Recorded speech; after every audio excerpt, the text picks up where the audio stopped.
안녕하세요. 말씀과 삶의 균형 있는 성장을 지향하는 바이블 라이프의 김남용 목사입니다.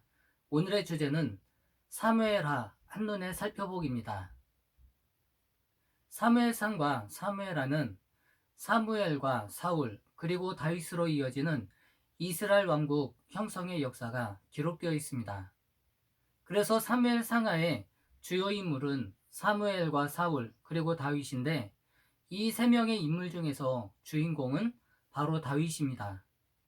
그래서 사무엘 상하의 전체적인 내용을 간략하게 살펴보면 사무엘상은 다윗이 왕이 되기 전의 이야기로 사무엘과 사울의 행적이 기록되어 있습니다. 그리고 다윗의 출현과 다윗이 왕이 되기까지의 행적이 기록되어 있습니다. 그리고 사무엘하는 다윗이 왕이 된 후에 이야기가 기록되어 있습니다. 사무엘상은 길보아 전투에서 사울과 요나단 그리고 사울의 아들들이 전사하는 것을 마지막으로 기록하고 있습니다. 그리고 이어지는 사무엘하에서는 사울과 요나단의 죽음에 대한 다윗의 애가가 기록되어 있습니다. 이것은 하나님의 은혜와 축복 속에서 하나님의 마음에 합했던 다윗이 자연스럽게 왕위에 오르게 되었음을 보여주고 있습니다.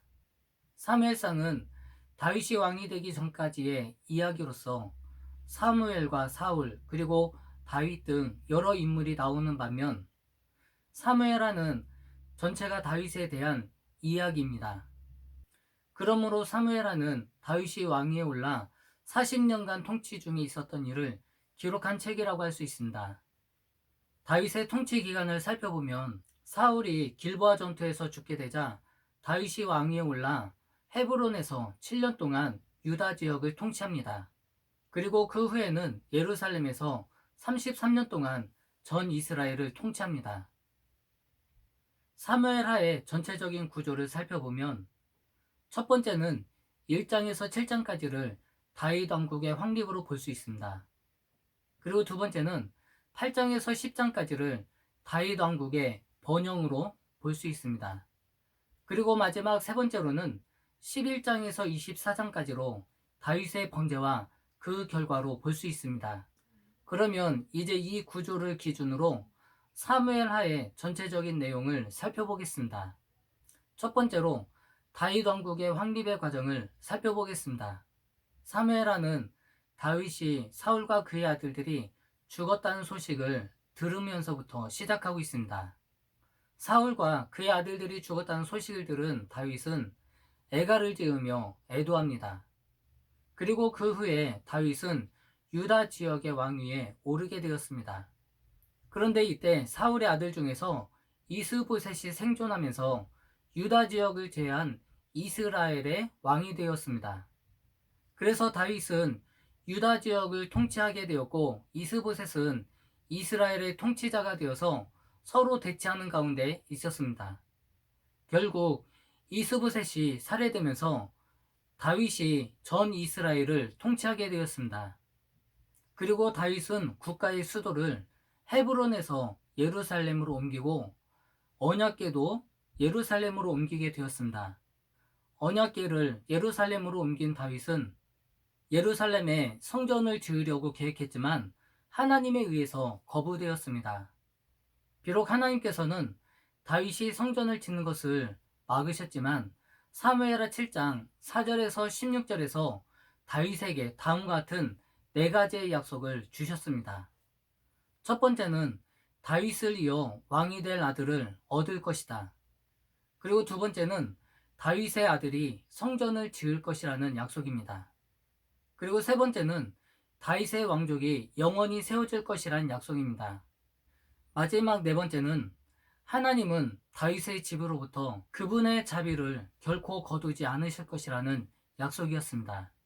이런 하나님의 약속 가운데 다윗의 왕권은 굳건하게 확립되어 갔습니다. 두 번째로 8장에서 10장까지 나와 있는 다윗 왕국의 번영에 대해서 살펴보겠습니다. 다윗은 이스라엘을 둘러싸고 있는 수많은 적국들과의 싸움에서 모두 승리합니다.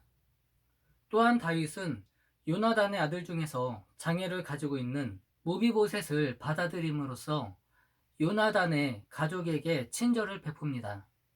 이것은 다윗의 통치가 강력한 군사력을 통해서 주변에 있는 수많은 나라들과의 전쟁에서 승리하였을 뿐만 아니라 내적으로는 자신을 죽이려고 했던 사울 왕과를 용서해주고 받아들임으로써 그의 왕권이 확립되고 번영하게 되었음을 보여주고 있습니다. 마지막 세 번째로 다윗의 범죄와 그 결과에 대해서 살펴보겠습니다.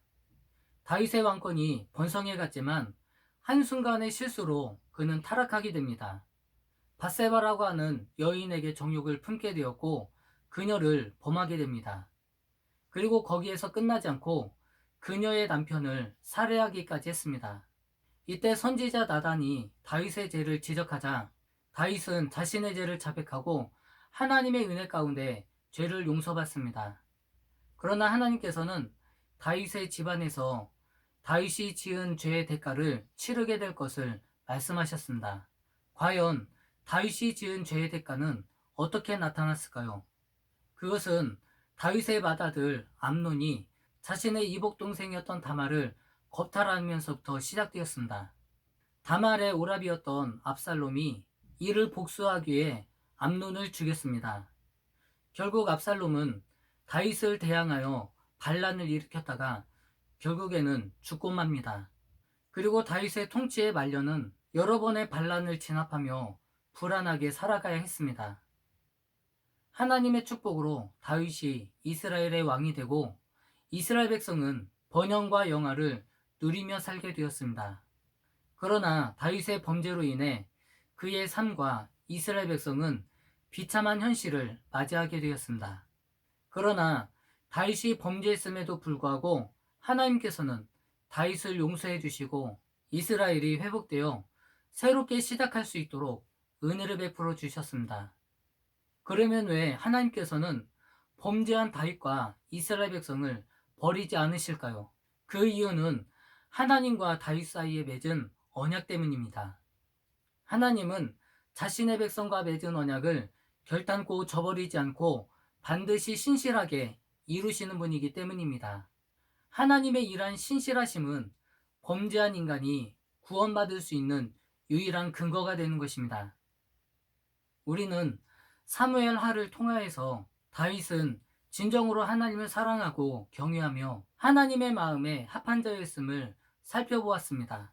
그러나 하나님을 경외하고 사랑하며 하나님의 마음에 합했던 다윗도 죄를 짓는 연약한 자임을 살펴볼 수 있습니다. 그리고 범죄한 다윗을 통하여 우리가 반드시 본받아야 될 것은 자신의 죄를 회피하지 않고 인정하며 하나님 앞에 진정한 회개를 한 것입니다. 그리고 이러한 범죄한 자를 사랑하시고 은혜를 베풀어 주시는 하나님의 긍휼하시며 자비하심을 바라봐야 됩니다. 사람은 누구나 타락할 수 있습니다. 하나님을 사랑하며 경외하는 삶을 살아갔던 다윗조차 죄의 유혹에 쉽게 빠졌기 때문입니다. 우리 역시 언제든지 연약함으로 말미암아 죄의 유혹에 빠져들 수 있습니다. 그래서 이때 중요한 것은 우리를 사랑하시고 자비로우시며 긍휼히 여기시는 그 하나님의 사랑을 바라보면서 우리의 연약함과 죄성을 인정하며 하나님 앞에 은혜를 간구하는 것입니다. 오늘의 말씀이 여러분의 신앙생활에 도움이 되셨다면 구독과 좋아요로 바이블 라이프를 응원해 주시기 바랍니다. 감사합니다.